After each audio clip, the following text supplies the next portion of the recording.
Welcome to the Bank Marketing Show, the podcast that engages and informs you for success in today's marketplace.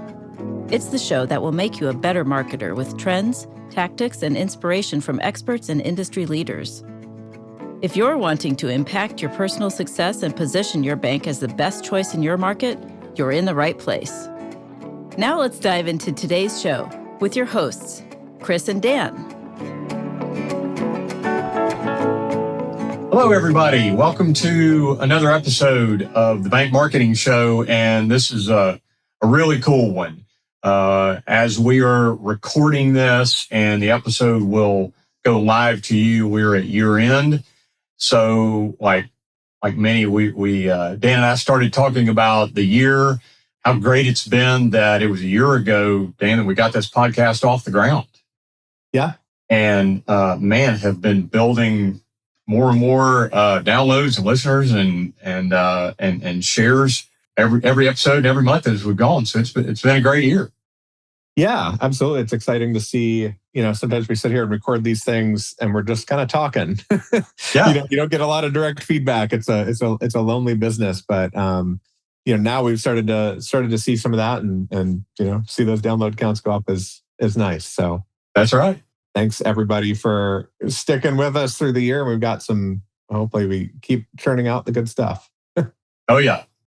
Well, and speaking of good stuff, as you and I were talking about this as kind of one of our year-end wrap-ups, we thought about how valuable this would be for all of you as our listeners to kind of give you our high points, our big gold nuggets, right? The kind of some of the most valuable takeaways from all of our guests over the course of the year. Yeah, I think I've learned lots of stuff through this process. So it's just great to kind of rehash these things and keep them top of mind. It's so easy. Whether you're listening to a podcast on your commute or like me, I listen to podcasts like walking the dogs. You go to conventions or conferences, and you get energized listening to stuff, and then it's always so hard to carry that over into day-to-day work. So we wanted to kind of do this to go back through and think through all the good stuff that came out and hopefully re-energize everybody to remember this stuff and keep it woven into what you do every day. Well, Dan, as we were talking before the show and as we were preparing for this episode, it was really cool how it just kind of organically fell together. That as we look back over our guests from the course of the year, it really kind of fell into four categories for us, and as we kind of looked at hitting these high points. And so I think that's the way we've kind of lined the episode out today. And I think it's going to be really cool for our listeners. Yeah. It's, it's cool to see everything kind of fall into a master plan. There you go. A little bit after the fact, but we've been focused this whole time on bringing content and guests out that will help all of you bank marketers out there do what you do, and to see these themes kind of emerge. It makes a lot of sense, and hopefully it does to all of you too. So there you go. Well, so let's dive into kind of our category number one. We called real community engagement. And so, we're the majority of our listeners representing community-based financial institutions, doing the battle day in and day out against, the bigs, the nationals, all of that. And so, Dan, it was interesting as we had a couple of guests in particular come on. We knew at surface level, we were talking about the obvious, right? So Your strength as a community bank is to be community engaged. But there were a few of our guests in particular who helped kind of take that to a whole nother level, right? Yeah. Well, and I think it reminded me too, like, it's so easy to say community bank and our strength is our community, but you say that so much, like, what does it mean? It helps to go back to that and put some life behind it. And I think, we talked to Shannon Aker and Emily Mays and a few of the other guests, touched on these too, just on how clearly as a community bank, community is important, but it's really it's your ethos, right? You can't just say we're a community bank, right? I know I've said on this show multiple times, like every bank out there says we're trusted and we're local, but that has lost all meaning. And I think community bank as a term has lost meaning too, unless as a marketer you can weave in, stories and weave in your own bank's like unique knowledge of the community into it. So I know Shannon Aker did a really great job talking through this, and his point was don't deviate from your community, right? Don't ever forget that every time you're out at an event or you're running an ad campaign or you're taking a phone call, you're getting an intro, all those things, you're a member of the community. You're not a salesperson. You're a friend. You're a partner. And I know that's woven into everything that he does. Yeah, and it was Shannon as the president of a southern mid-sized town. I think his point in saying what you were just explaining, Dan, is don't be apologetic and don't try to be something that you're not. Yeah. Don't try to act like Chase Bank if you're a community bank, right? So I like you remembering what Shannon said is don't deviate from that. Be the community, engage with community. Don't try to be like every other bank. His in particular is Bank of Brookhaven. So don't try to be like, bigger or different. Be that and be it and do it really, really well. And their successes come from that. And Shannon shared specific examples of how they've grown year over year. Yeah. Yeah, well, and that's, you're reminding me of what Emily talked about too, which plays off that, which is like you can't, actually literally said you can't be everybody's cup of tea all the time, meaning don't be Chase, right? Be you, be authentically you. And yeah, that's going to turn some people off, but it's also going to be really, really compelling to a lot of other people. Right. And you're going to do better catering really specifically to a closer group of people than trying to be everything to everyone. And that's a theme, an overarching theme that we come to for social media, for paid ads, for all this stuff. But, it's the same thing with the bank overall is, be authentically you and don't worry about the percentage of people that, you're not trying to alienate them, right? But be authentically you and you're going to form a better community. You're going to form better relationships. That's right. And I remember Emily kept talking about being distinctive. And she even talked about their bank name, Community Spirit Bank. And she said, we're not changing that name. We're not trying to be something that we're not. But Community Spirit Bank is, and she talked about being relevant within that distinctiveness. And so, yeah, it's, and that's kind of refreshing, Dan, because as a human being, we probably know we shouldn't be doing it. So as a business and as a bank, right, not trying to be all things to all people. Maybe that's another way of saying what Emily shared with us about not being everybody's cup of tea all the time, is be distinctive and be really good at it. Yeah. If you try to be everything to everyone, you end up feeling generic to most people. And, it's, I use this quote a lot and I think it's probably it's super dated now, but and nobody probably remembers this show, but there's this old show called Third Rock from the Sun with John Lithgow. And I watched that show. I don't remember much about the show at all, but there's one quote from that show where, John Lithgow's like a teacher at a school and he calls his school the Harvard of mediocrity. And I use that a lot because it's the same, like a lot of banks, and not just banks, a lot of businesses to try to appeal to everybody.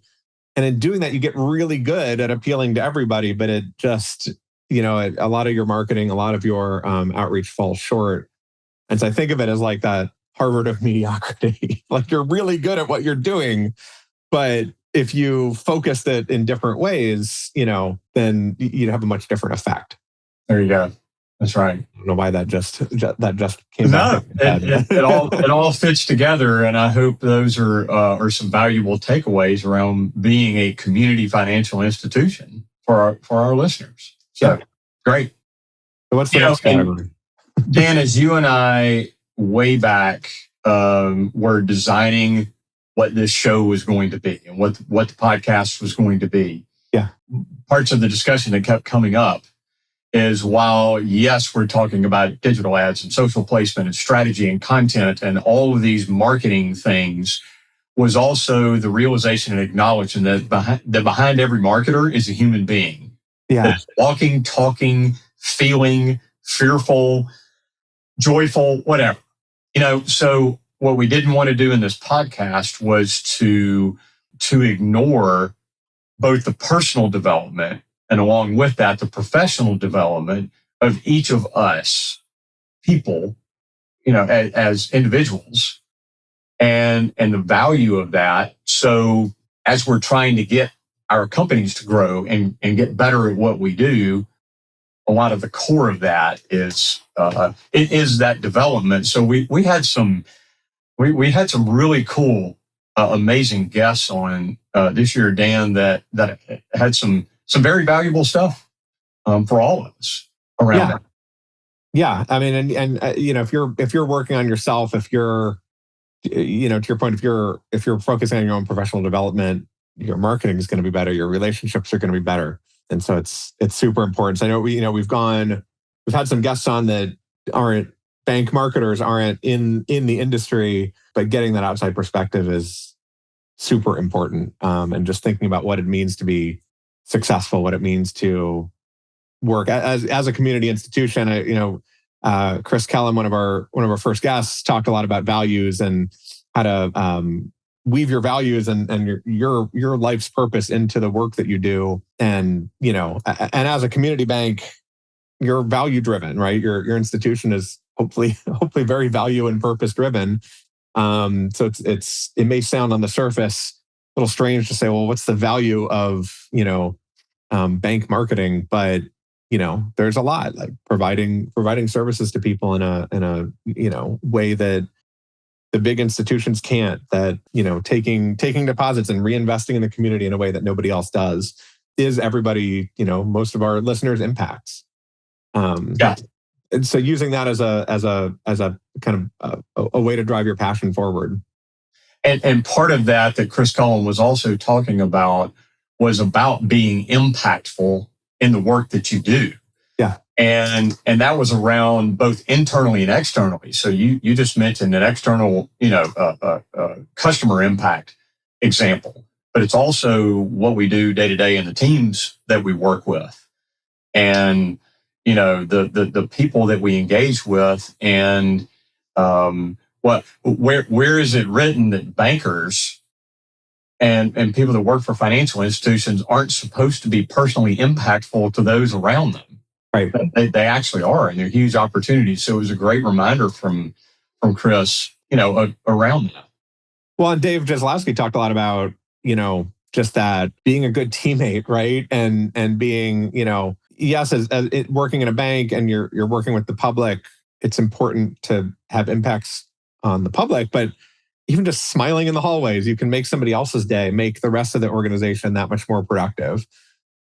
Choose to forgive when somebody, Dave's example is a lot more sort of violent than probably what happens in most banks of, being injured and needing to sort of decide on, big career choices. But he made a choice to kind of forgive and move on. And that's a great reminder for all of us to, when you're up against, something that's frustrating in your organization, you have a choice to choose to have a good day, to choose to move on and not let it, or process it, but not let it sort of linger and impact you over time. Oh yeah. And it was helpful for me to watch how Dave actually even simplifies that down to one decision at a time. Yeah. You mentioned, you said choose and decide and all those kind of things. And I don't know, honestly, Dan, that I've really spent time thinking about the value of each, specific decision.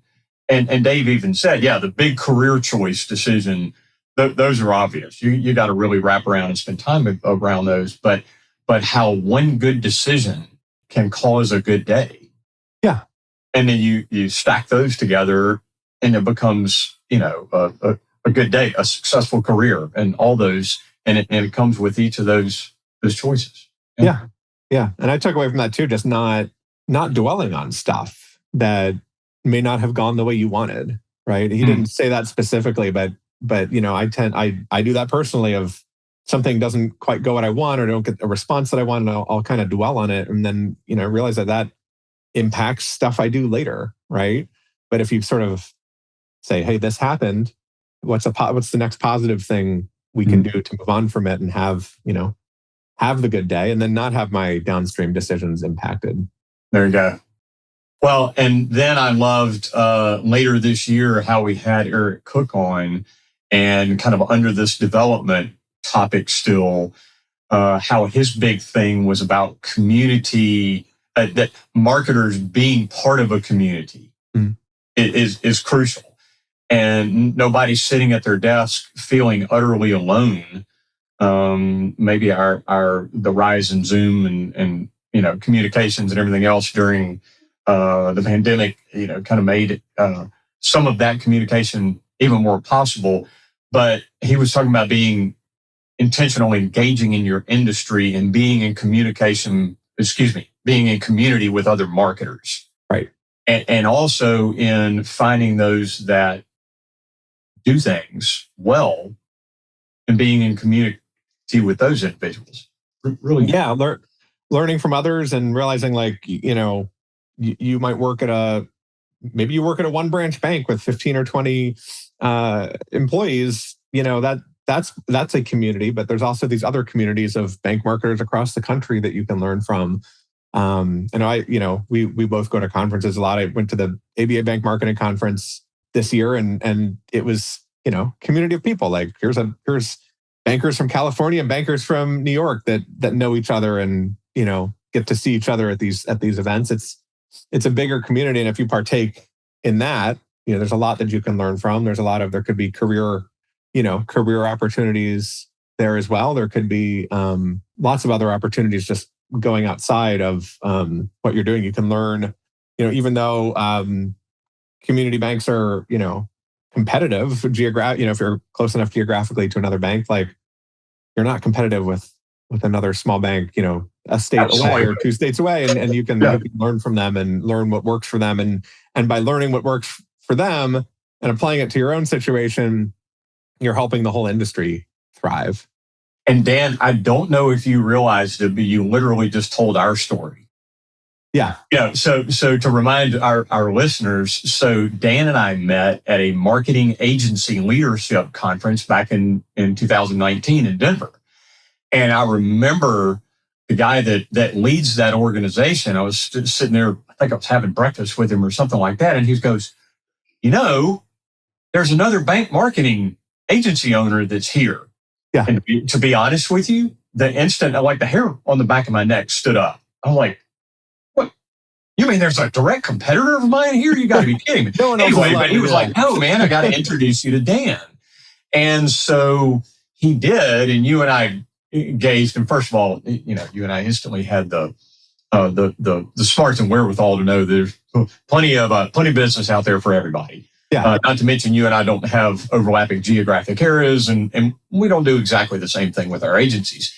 And I think the takeaway, and then we started talking and sharing ideas, and we still do that. We've shared clients and worked together. And then this podcast thing was born out of it. So I think back to Eric's point that you were making, Dan, is that's so applicable. And if bank marketers and bankers see being in community with others as threatening, I'm going to recommend right now you shift that thinking. Yeah. It's way off, right? You're not gonna share your trade secrets with the bank right across the street, but there's probably only a small handful of banks that you're directly competitive with like that. And sharing this knowledge, across states. I know, we do a lot of work in Illinois, and one of the associations there, they get, non-competitive CEOs at luncheons every quarter, right, to share things. But a bank, 400 miles, two banks 400 miles apart on the north and south sides of Illinois, aren't really competitive. Yeah. So share that information, build the community. And what I was also trying to do, Chris, I don't know if you caught on this, was build the segue to the next category. You and I were thinking the same thing. Which is industry leadership, because Gordon Fellows, who runs a Mississippi Bankers Association, talked a lot about everybody, working together for the betterment of the industry, right? The more banks can come together and share what works, banks can come together and do advocacy, better the industry is overall, and that's better for the banks. You create a better environment where community banks can thrive, and the top 6, 7 biggest banks aren't winning 3/4 of the customers like they are today. Everybody's going to be better off. Yeah, Gordon's was very much that rising tide mentality. Yeah, of the overall betterment of the industry, and I think that is an incredibly valuable message for our listeners. And so that was Gordon's message. And then when we had John McNair on, that leads Community Bankers Association of Georgia, a lot of John's focus was, hey, as banks, as community banks, we really are small businesses, and we're not selling tires and bread, we're selling money. And we're all, doing that. And the focus around how we can all do that, all do it well, having that rising tide mentality that Gordon was talking about as well, but being very intentional and focused about how you market, those products. Yeah. I mean, what did you say that? What did he say? The small business banks are small businesses whose product is money. You're selling money, right? And I don't think enough banks talk enough about that story of deposit money here and we loan it out to help the community. But the top 6 banks don't, right? Or they maybe they loan it out too, but they're loaning it out to billion-dollar developments in New York City, and not to the smaller communities. Yeah, it's not that community reinvestment. That's right. Right. So, John was talking too a lot about don't be quiet. A lot of community banks tend to be humble, right? And there's a big difference between staying humble and being like a braggart, right? Like there's a bunch of gray area in between, right? And I think it's not to be super arrogant and talk about the good you do in an arrogant way, but if you can talk about it, you can tell your story and share what a community bank means, and elevate yourself without you're far away from making people feel like you're going too far. So staying quiet and being humble just isn't working anymore, because everybody's blasted with all kinds of advertising messages from other banks. But another overarching theme of the show too is, as a even a large community bank, you're still, many, many, many times smaller than the biggest banks, right? So you can't out advertise them. You can't out compete with them, but you can tell your story, and those biggest banks can't tell a community story the way that you can. So, and Dan, I don't know if you did it on purpose, but you just segued us into our 4th of the 4 categories perfectly well. Look how you did that. Guilty. Absolutely genius. So, well, as you and I were trying to frame this up, we were trying to think of kind of what to call this category. And we called it marketing partners, because as we all in this industry do this marketing thing, we can't do all things. So partnering, outsourcing, insourcing, all these kinds of things are essential and crucial.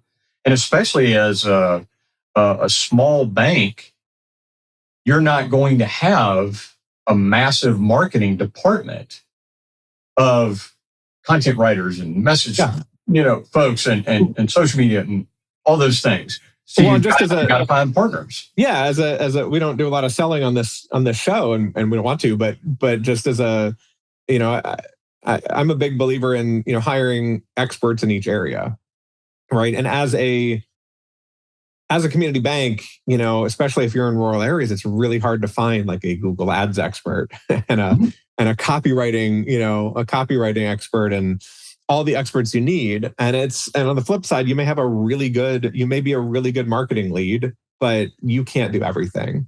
Right. A lot of our listeners are probably, marketing/compliance or marketing/lending, something else. Yeah.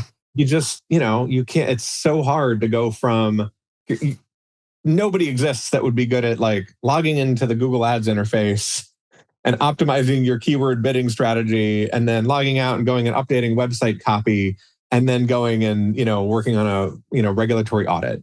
You can't, those are fully different skill sets. And whether you hire a freelancer, whether you hire an agency, or whether you hire, you find software to fill the gap, like, I think, you as a marketer, you've got to look at yourself and your team and the resources and time that you have and figure out where your strengths are and where you should, fill it in. And I know like both of our agencies, we fill that role of like, we can fill in where you don't have time, and we can fill in where you need that industry perspective.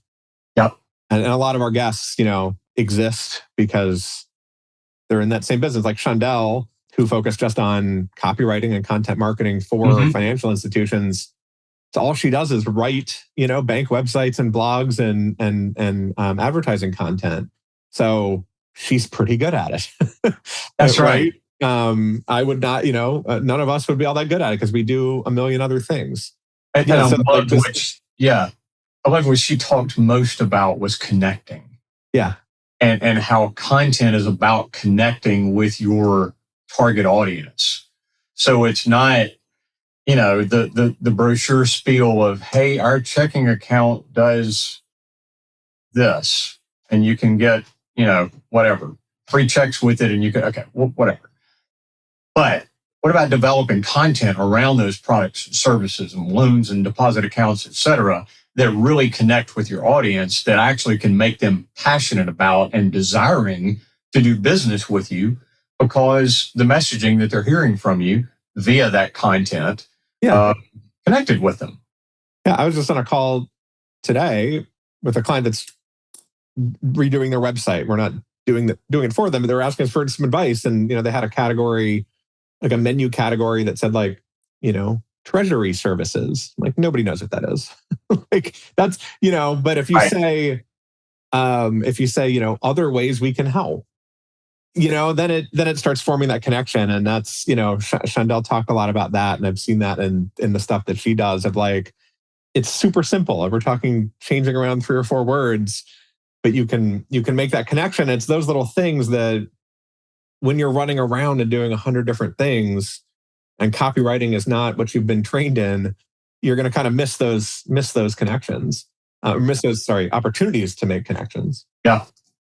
Well, and when we had Jim Perry on, then Jim, through his consultative approach, was really helpful at the related point about making banking more human. Yeah.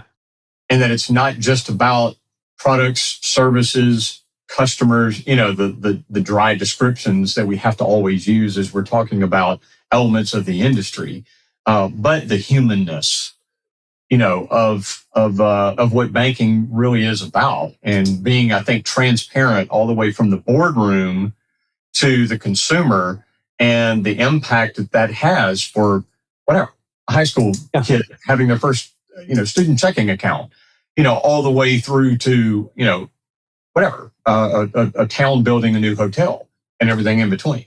Yeah. And playing off those moments and remembering you're helping a human.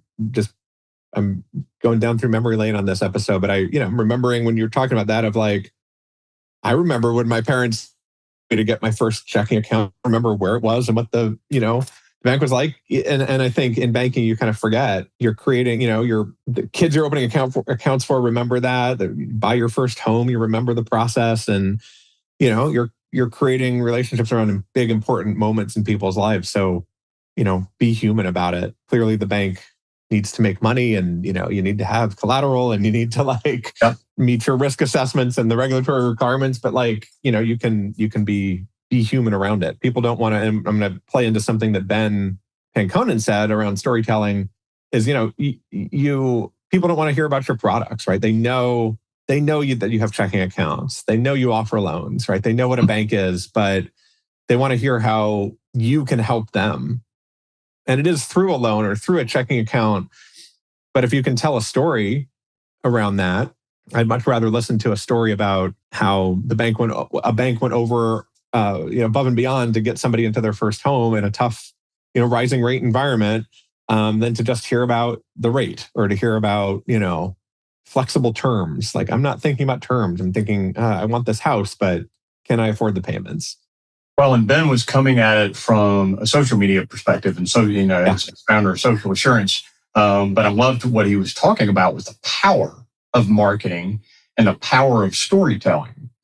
And the example that you just gave is a great one, and the one before that, from a student checking account to a first home to, helping a business become successful and get where they're trying to go because of a commercial relationship, whatever that may be. But the power of that storytelling marched out through consistent messaging, whether it's your social platforms, your web, your, all the way through top to bottom on your marketing.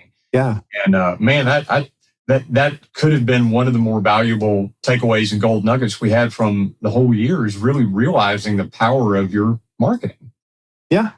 No, man, I think that, and that's, we're kind of right towards the end of our 4 categories here too. I think that's a great way to, wrap it all up into a ball. Combine all those 4 categories is realize the power of your marketing, right? And if you as a marketer, you're working on your professional developments, you're always learning, you're always growing, you're working on, you're connected to the industry, you're connected to community, you're learning from others, and you're, expanding your reach and your influence. Like, you're going to become better at that messaging. You're going to be more human if you connect with other humans and you get to know customers in the way that you're helping.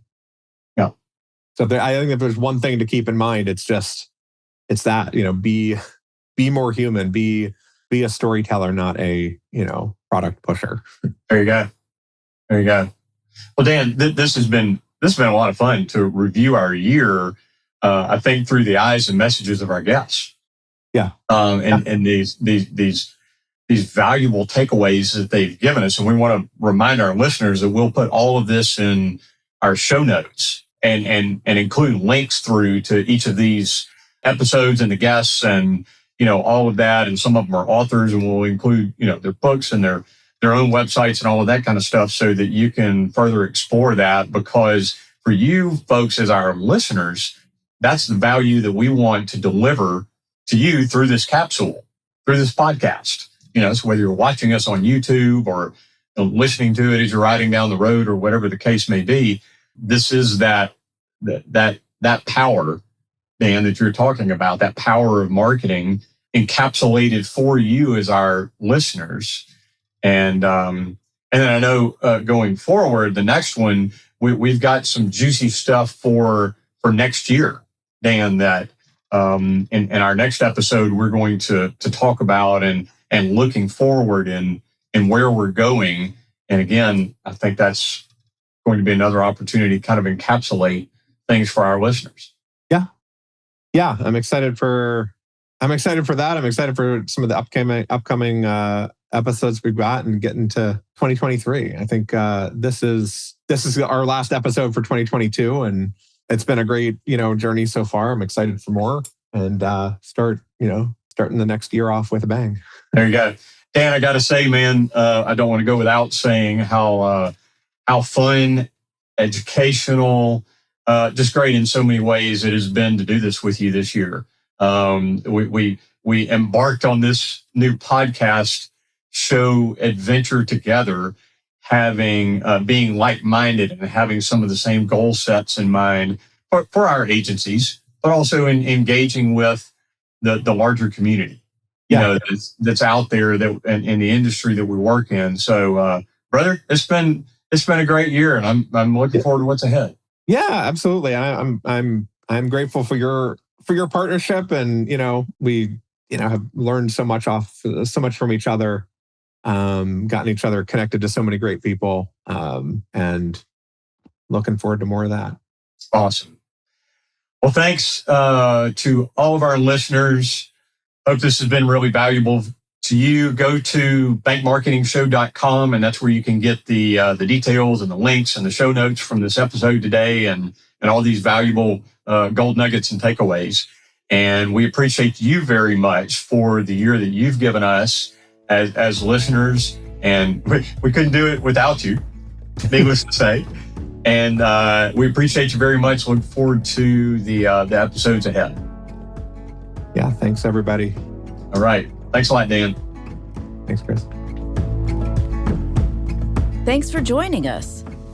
To go deeper or get access to some of the valuable nuggets from today's show, go to bankmarketingshow.com. There you'll find episodes, links to resources, and much more. Be sure to subscribe wherever you find your podcasts. And join us next time.